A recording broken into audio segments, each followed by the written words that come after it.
shaadi sharaf in aad rarta waa ka xumay gacan ka xaq daran baa kugu dhacday laakiin Soomaalidan barawa inaan mid fahansiyo shaadi sharaf markay Turkiga ka soo adeeganaysay oo dukaankeeda furanaysay Muqdisho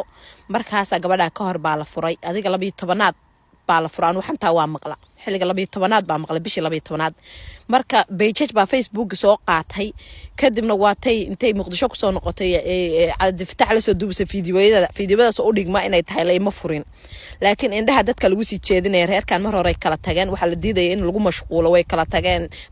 deeleefaf laga soo furto waa iska ogta bulshada laba qof oo caan oo kala tagtay marka dadkan fikirkaas ay wateen inaan macni loo bandhigin furtaankooda miidiyaha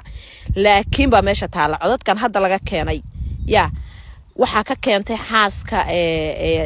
khadarkeeyo markii leefka uu ku jirtay baa waxay tiri shagan markii leefka ku jirtay waxay tiri codad badan oo halkan ku jira naaga badan oo caana baan soo bandhigaya bay tiri khadarkeeyo buu yiri wuu naxay mogta saano kala dib ugu noqdo hadhoon ayadu fiiriye ma fahamtay marka anigu waan filanayay gabdha kale aan filanayay isma dhahayn waa shaadi sharaf khadarkeeyo waxba dhex mari kara isma dhahayn ma fahamtay laakiin waxa is dhahay gabdha yar yar oo TikTok ka caana meelahaas soo dhigaysa ma fahamtay marka aad baa horta uga xumahay shaadi sharaf waxa ku dhacay waana hooyo Soomaaliyeed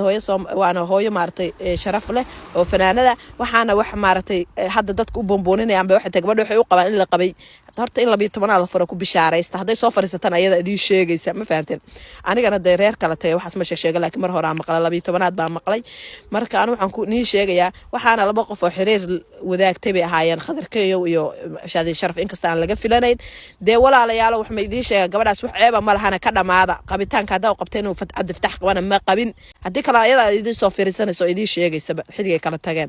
marka ayaan lagu mashquulin reerkaas gabadha ma seersan gacanteeda ka xaq daran baa shaadi sharaf ku dhacday waana ka xumaha khadarkeeyo naagtiisa dad kalena way soo wadaa aad baana uga xumaha